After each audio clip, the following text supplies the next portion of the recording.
Hey guys. So in my last video, I talked a lot about craft work and spell work. And shortly after I posted it, I got a couple of questions regarding how to actually go about implementing some of this stuff into action. And I realized I could have been a little bit more clearer about that side of things. And I meant to follow up with a video clarifying those specific things shortly thereafter, but I had a friend die, and I've been working, and I moved into my new place. So sorry for the delay and the confusion. The topic of witchcraft on my video is going to be, the topic of spell work on my video is going to be divided into two different videos. One video is going to surround the theory and the notion behind spell work, whereas the other video is going to explain how to actually apply some of these things. And I already posted the video regarding the theory and the notions surrounding it, so if you would like a link to that, I'll put it in my description box. But for now, I'm going to be talking about how to actually go about doing some of these things on in an application sense, okay? So a couple of things to note from the last video so that we have some ground to go off of. The occult bases every bit of its philosophy and its understanding of the third dimensional reality upon 7 principles that were laid out in a book called the Kybalion that was written by some disciples of a man named Hermes Trismegistus, or Trismegistus, or probably mispronounced that like 50 times. But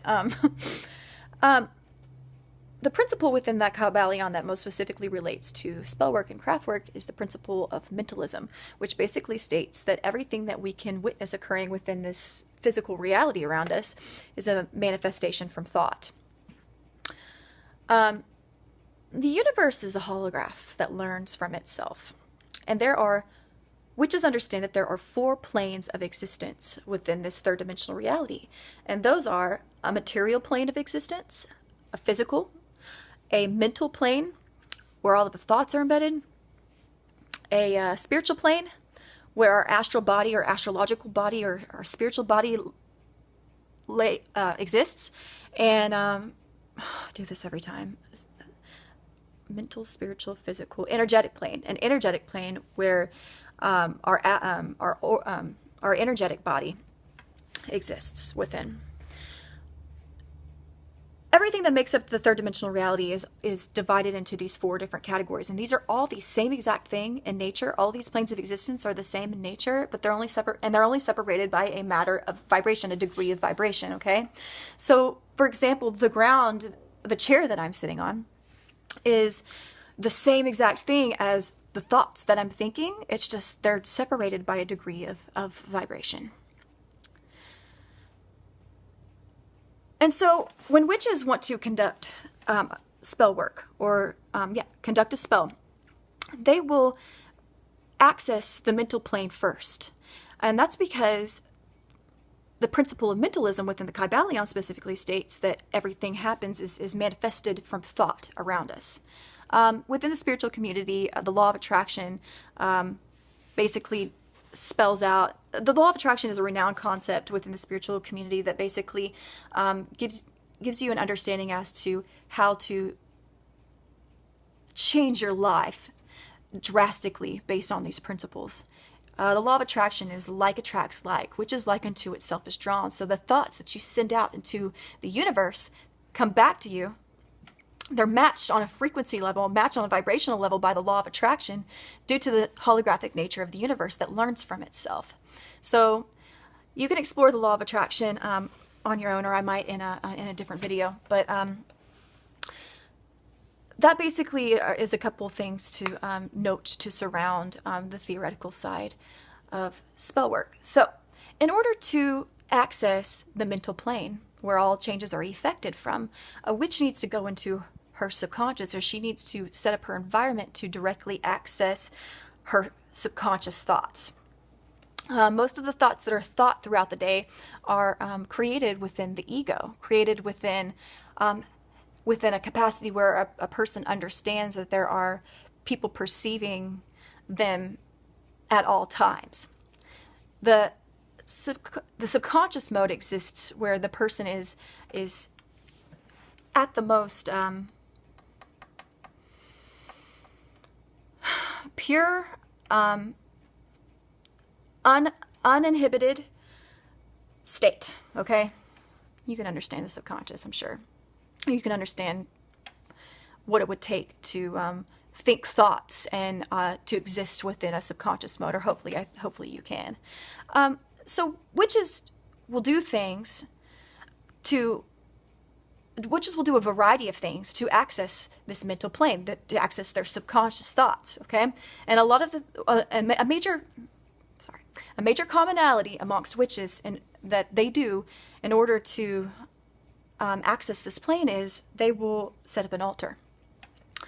On top of that altar, they will put things in the order of the pentagram notes representing all of nature's elements. At the top will be something representing the spirit, something representing the earth, something representing the water, something representing the fire, and something representing the air, okay?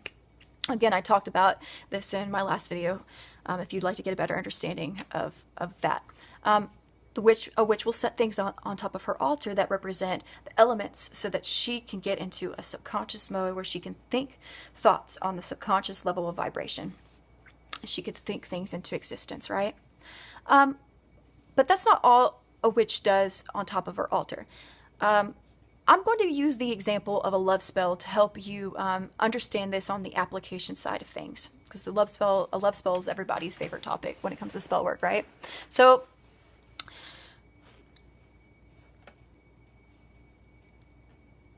let me back up just a second.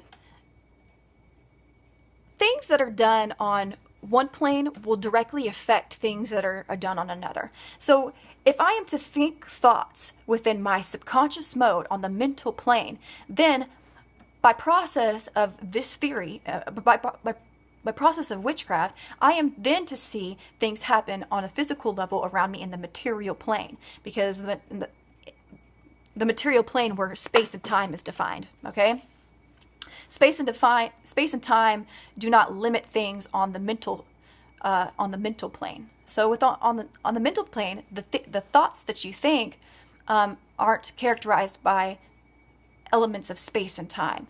However, those thoughts that you're thinking are the same exact thing as the actions you're taking or the chair that you're sitting on. They're just on a different level of, just on a different plane. But again, they're all separated by a matter of vibration, and they're all the same. And that's the only thing separating them, is that vibration. So on top of an altar, I might do something that represents an action that I'd like to see happen, manifested through the mental plane first, back down into the reality once the holographic nature of the universe has displayed it back to me and learned from me and put that thing back down into my third dimensional reality. I hope this isn't too confusing. I'll just do an example real quickly of a love spell to help you understand this. So let's say that I wanted to perform a love spell on a Virgo. A Virgo is represented by the Hermit on the Major Arcana of the Tarot deck. And let's say that I was a Cancerian sun, and I would be represented by the Chariot on the Major Arcana deck. If I wanted to perform a love spell between myself and this Virgo, I would take these two cards, I would take anything that represents the Virgo and myself and stick them together. I would put some type of loving energy into these cards. I might kiss them, I might make them kiss each other.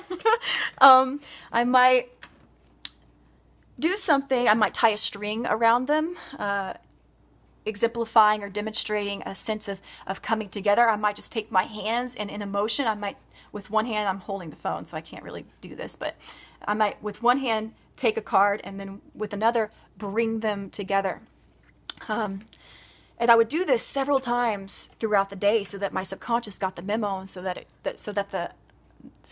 the notion stuck within the mental plane, so that I could begin to see its effects within the material, physical, or energetic environment around me. Because remember, all the planes of existence are connected, and if you do something within one of them, within the mental, you can expect to see it changed within the physical as well. But you got to start from the mental plane. So you got to start with your subconscious mode, within a subconscious capacity, to be able to do these things. And whenever you see things, whenever you have physical things representing those thoughts that you would like to think into existence, it helps you out with this process. And that's essentially what craft work is just getting something physical to help you see things. You see, a lot of people only identify with their egoic thought, or people only identify with a lot of people only identify with their material world around them, the things that they see. But that isn't all there is to life and to reality, okay? So seeing things helps people accomplish this phenomenon that I'm talking about, where witchcraft is possible. If I wanted to banish somebody from my existence, get them out of my energetic influence, or get them out of my peripheral, get them out of my energetic sense, let's say I wanted to banish the Virgo from me. I might take a lighter and I would light up, I would light up this card and watch it disintegrate. And I would do it something several times a day, and see it over and over and over, and lay out the groundwork for a thought manifestation. I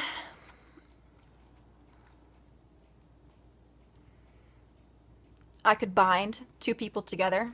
Again, I could take that same string from the love spell and tie it around these two people to ensure that they never energetically debond, or that they're bounded together by an energetic cord established from the universe. There are all different types of things that you can do. You can access online books of shadows or online spell books to help you say things while you're doing these physical motions with your hands, or with the cards or with the cards or the physical things on top of your altar. There are all kinds of different spells, like love spells, out there in the world. There are all different types of things that you can chant while you're doing these things. You may have heard of the saying, "Let's speak this into existence." You can speak things into existence. That's just a cool classic case of witchery right there.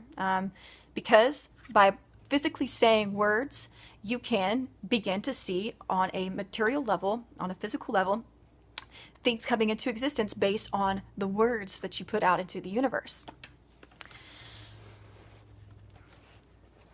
And so, for instance, let's say I'm the Cancer here, and I wanted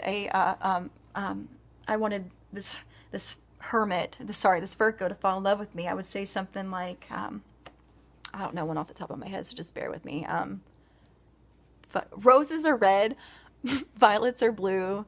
Make this Virgo love me. Make this Virgo love us as much as I do, or something. You get it. So something along those lines. That was really fucking corny.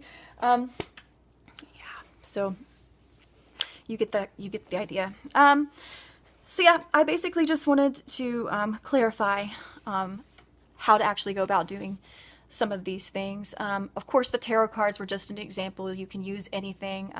In Africa, they use voodoo dolls to represent two people to do some of these things. And you obviously are not limited by the examples that I gave today along the lines of binding spell, love spell, banishing spell. There are all kinds of different spells out there. But the point is, you want to physically demonstrate with your body on the physical level something so that you can see it cross applied to all these other planes of existence on an energetic level, or on a spiritual level. You want to, yeah. So that's that. In my next video, I'm going to be talking about how to reverse a spell. So if you are suspicious that any spell work has been done onto you, you have the ability to take it off of yourself. The threefold tenet, which I stated in my previous video, will take care of that person in a karmic sense, but you yourself have the ability to take off certain energetic influences that you think have been applied to you by somebody else against your will. So if you're interested in that, I'll be talking about that in my next video.